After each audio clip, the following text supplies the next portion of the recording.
Hey everyone, wanted to give you guys a video on my TRX4 Sport kit, the upgrades I did, some feedback and recommendations.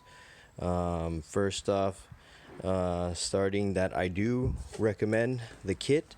Actually, one of the best things I heard and feedback I received was if you're thinking about getting into the crawling world or any RC world, start with the ready to run.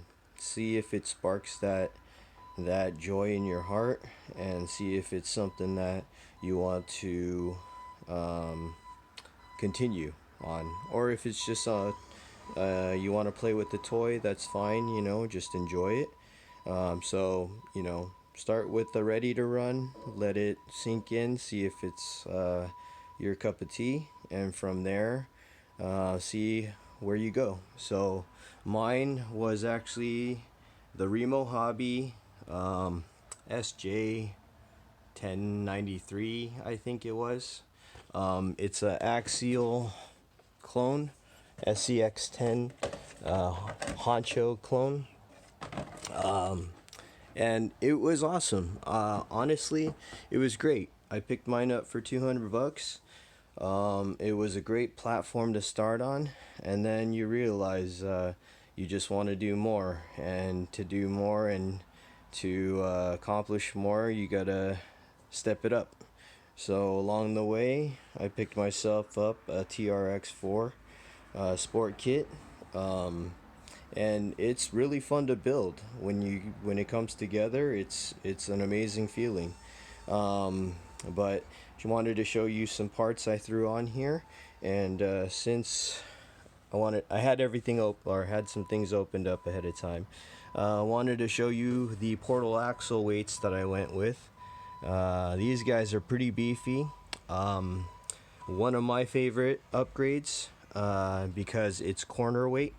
It keeps the tires planted, the wheels planted, and it's attached to the body, so it doesn't suck from the motor as far as having to spin or move the wheel.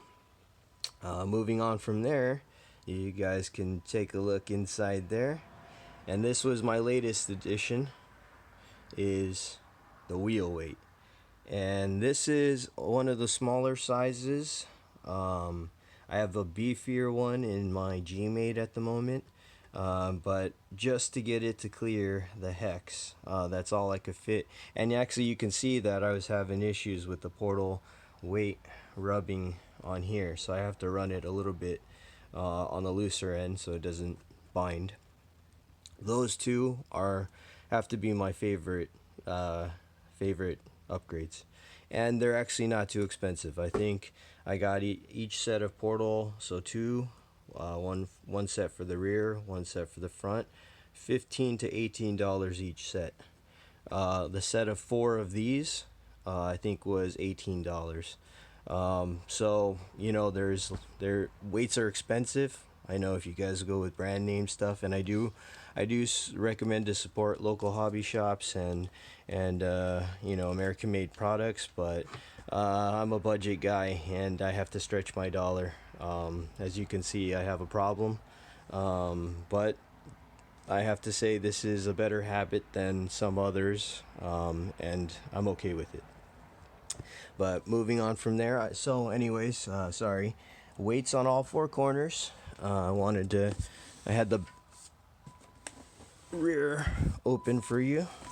Now you could take a look at the front, and here's the front. Another upgrade I did was I changed these to I believe it's aluminum, and in hindsight I probably should have just gone ahead and got these in brass too, because they weren't that much more. And every upgrade I'm talking about here is $20 or less, guys, and that's what I mean by budget.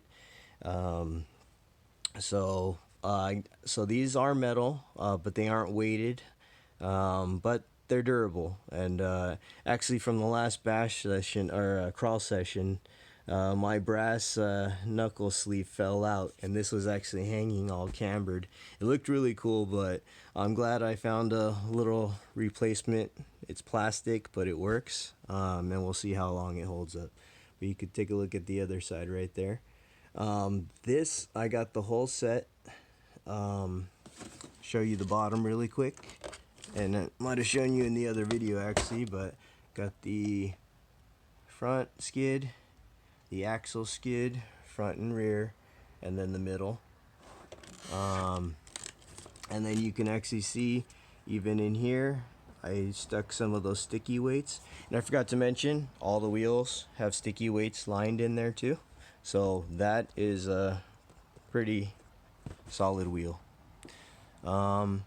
So that's pretty much for the externals. Let me show you the internals. And this is why I love this little pop-off top. And really, when you guys, you know, one cool thing I heard, and it's totally true, is when you guys put work into the body and put work into building these things, you treat them differently. You'll look for more careful lines. My first one I beat around on. I didn't think about anything. And this one, you know, when you get that first scratch, it hurts. But you know, it's fine. You move on. You could always build another. But gave you a little brief look.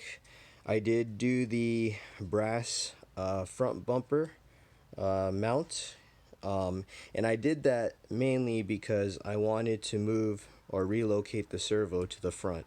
So it does have front weight, and it is fairly low, not too bad.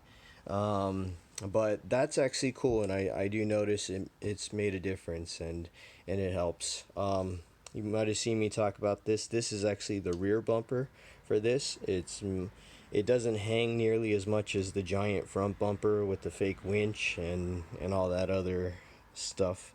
But now I got a better shot to show you.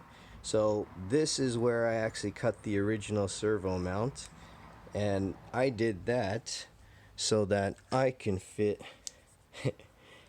this 3674 2650 kV motor in there, and it fit perfectly actually, and that's about the biggest you can go right there. So you might be able to get a 40 in there, but I don't know, that's pretty tight. And it was already, actually no, you can't. I forgot because of that, the body post. I mean, there's always ways to customize it, but if you don't want to chop too much, I did chop that portion off. And to fit this in, overkill. Performance wasn't great, so I swapped it out for this guy. 3660, 1750, and I'm loving it. Great modulation, great control, very smooth. And I'm kind of stuck. I want to do that to my others now. I put the Flysky receiver in there. Look at the giant 120 amp ESC. I had that to run the 3674. Way overkill, not necessary. Definitely for a crawler. I might repurpose this one. I mean, look at the size of it for this thing. But that is tunable, programmable. I have it programmed for crawling, so I'll need to swap that or switch it out. Other than that, guys, it's just I have, oh yeah, the shocks, all upgraded oil-filled shocks. This shock set I think was 16 bucks for the 4, if you look for the deal. And they're kind of a pain. You fill this side reservoir up, and then you have to figure out how to bleed it right. And I'm sure they're not all filled all the way, but they're pretty solid. And I have no complaints with it. I actually thought about flipping it around to keep the weight down actually, and it, you know, adds some lower CG. So that's something I might do in the future. Just something little, just a thought. Here I have a Proline 4Runner body, spray painted. All my paint is Home Depot or equivalent spray can. And it works well. You know, I'm again budget. I can't afford the Tamiya cans that are tiny, but I put the decals that I wanted on there. Try to keep it as clean as I could. Um, One cool thing was the interior turned out pretty nice. This was a cheap eBay interior. I think I got for $11. I ordered a bunch of them. You'll see it in my G-Made video. I got it. I also did the magnetic front mount. As you can see, I did a terrible job drilling the holes. Show you guys my flaws. Um, but the body doesn't come out to the very end, but I still stuck it in there. It works well. Had to just cut it around the mount. Still thinking about if I want to stick a character in there or not. But yeah, this is my TRX4 Sport, guys. Thanks for watching. Let me know if you guys have any questions about it. Anything you want to know. I'd be glad to answer. Yeah, thanks for watching, guys, and enjoy my videos to come.